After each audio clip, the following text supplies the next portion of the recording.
principale. Je reconnais maintenant le député de Jean Talon. Les coupes gouvernementales en santé font des ravages aussi en santé mentale. Parmi les victimes, le Centre 388 de Québec, une ressource communautaire en santé mentale qui donne des résultats extraordinaires depuis plus de 42 ans, résultats qui ont d'ailleurs été démontrés dans une récente étude détaillée.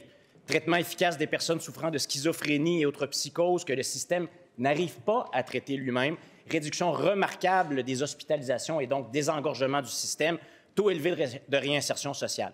On pourrait penser que le gouvernement valorise de tels succès, mais non.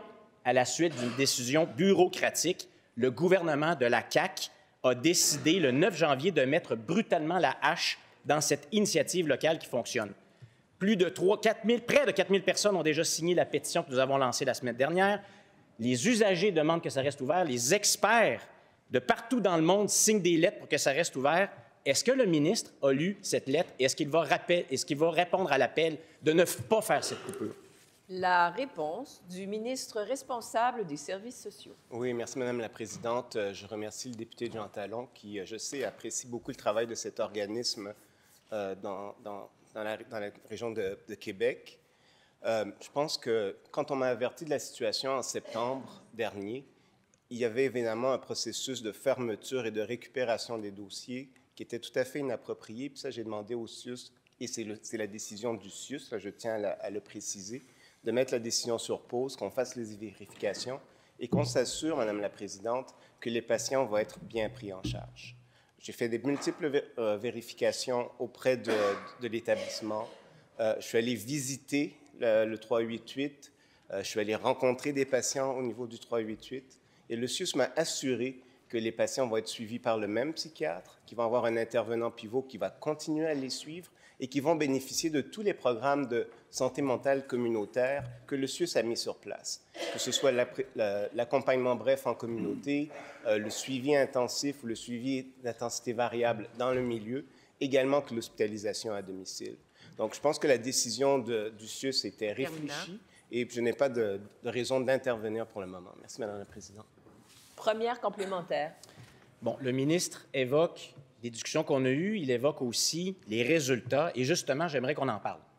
Le 29 août et le 16 septembre, en présence des députés de Jean Lesage et de Tachereau, le ministre s'est engagé à réaliser avant toute chose une étude indépendante de la sécurité des résultats des pratiques du Centre 388. On n'a eu aucune telle évaluation et on a été averti quelques heures seulement avant la fermeture brutale. Encore le gouvernement qui dit une chose qui fait son contraire. Est-ce qu'il nie qu'il avait un tel engagement envers nous? La réponse du ministre. Madame la Présidente, quand on a présenté le programme, on a parlé d'un projet innovateur, mais finalement, le projet a été décrit dans les études des années 80. Je me suis tourné vers l'Institut national d'excellence en santé et en services sociaux, qui m'ont dit qu'il n'y avait aucune preuve dans la littérature que ce traitement était supérieur à un autre. Mais, Madame la Présidente, c'est clair, quand j'ai rencontré les patients, que le travail que fait le Centre est excellent et ce qu'ils ont développé, c'est une approche communautaire innovante, Madame la Présidente, il y a 40 ans. Maintenant, toute la santé mentale que l'on déploie, que notre gouvernement déploie, sont des services qui sont offerts dans la communauté et c'est ce que le CIUS va continuer à faire. De plus, Madame la Présidente, en intégrant les équipes, on va pouvoir desservir encore plus de gens de la capitale nationale. Deuxième complémentaire.